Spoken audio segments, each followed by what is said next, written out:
Welcome to my YouTube channel. My name is Coach Andres, and thank you for tuning in, ladies.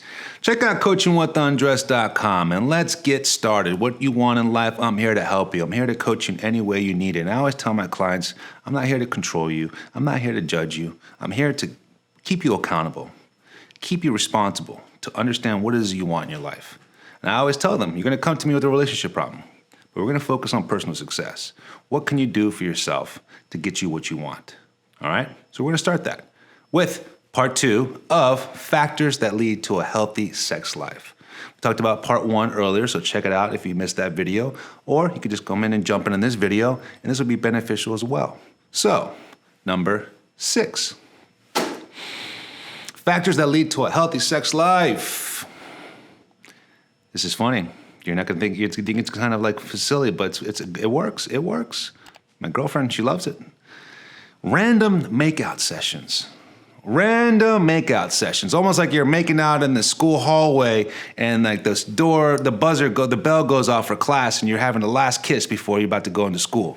Or like under the bleachers. I don't know why I'm always thinking like these high school makeout stories I've had in moments when I was in high school, but those random makeout sessions. Every time you think you're gonna say goodbye in the morning, you usually give each other that peck and you run out the door because you're going to work, or you happen to pull her in and give her a good 10-second, second base, French, I don't want to get too graphic, makeout session. Show that fire.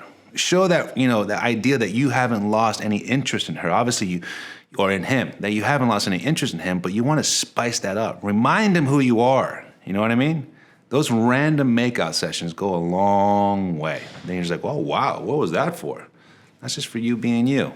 I'll see you soon. Number 2, factors to make a sex life better. Cuddling and spooning. Cuddling, spooning, sporking. And the idea is when, let's say, honestly, here's one story. So I love sports. I love football. My girlfriend doesn't, but she understands I do. So anytime I'm caught up in a game, she just knows that she's not going to interrupt me with all these questions, but sometimes she'll just cuddle up next to me and like basically lay her head on my lap while I'm just zoned out in the game. And she'll just be hanging out there watching or on her phone, but putting that body language and that physical touch on me drives me nuts. I'm almost like, I don't care about the game anymore. I don't care who wins or who scores. I'm scoring right now.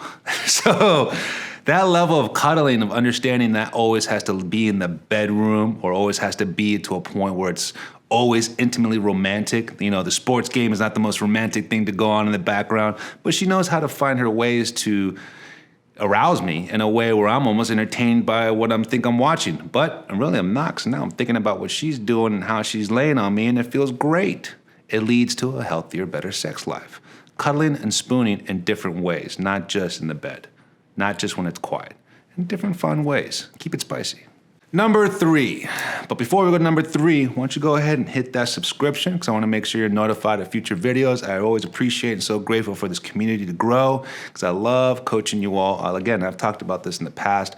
I want to talk about every topic, the light, the dark, the good, the bad, the ugly, all of them, serious or casual, because I want to make sure you're informed about everything you need to do, everything you need to know in the dating world, quality relationships, positive mindset, self-love.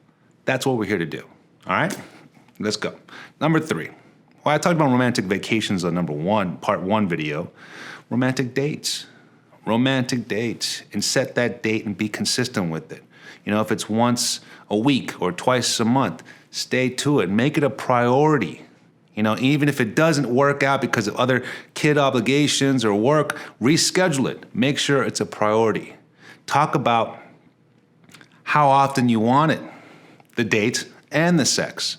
Talk about how this is important to you. Talk about, in a sense, what kind of ways you could try new things, in a sense. Romantic dates leads up to a lot of romantic conversations that you feel like you haven't brought up in a while. Romantic vacations is pretty obvious because you're kind of getting away from everything.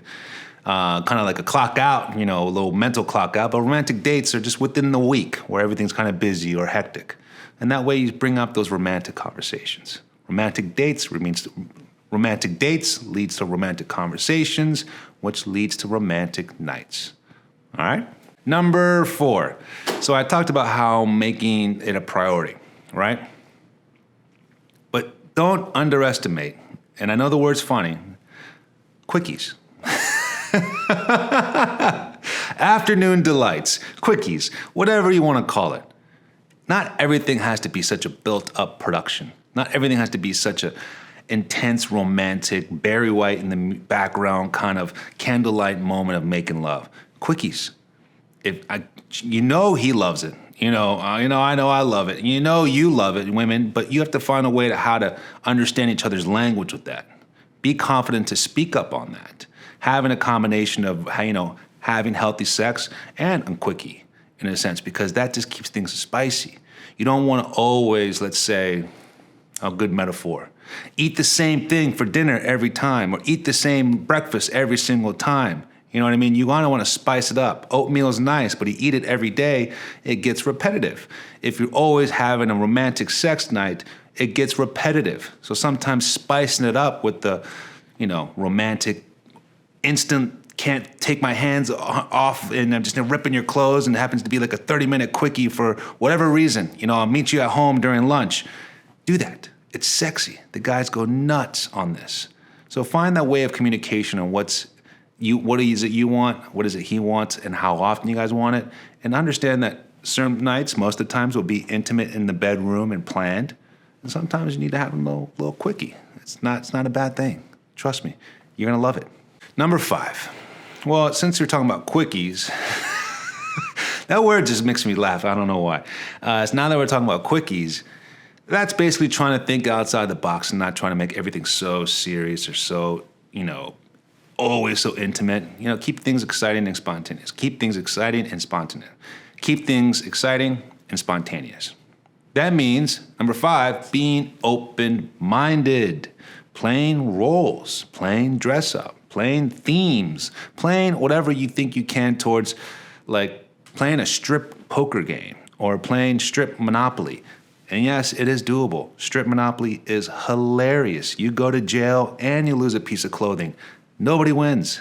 So I've done it with her and it's hilarious. It's very fun. Find some ways to make things built up with a little bit of competition, for like a game in a sense. When the kids are gone or you have your evening together alone, have some fun music, have your nice drinks, have your nice chocolate and strawberries or cheese board or the charcuterie board, that whole new phase, which is awesome. I'm not gonna lie, I love charcuterie boards. And play that kind of strip poker, strip Monopoly, strip kind of game to kind of keep things exciting. Or, again, role play or costumes. Keep things exciting. Try to be as open-minded as possible. No one should be feeling like they have to be confident in doing it because it's kind of different, it's kind of new, it's kind of kinky. But you want to show the effort that you're willing to try it with him because he wants to try the effort with you. And that's what keeps the sex life healthy, the relationship exciting. That being said, I just want to say thank you so much for watching this video. If you have any questions, check out coachingwithundress.com. I'm always here to help. See you soon.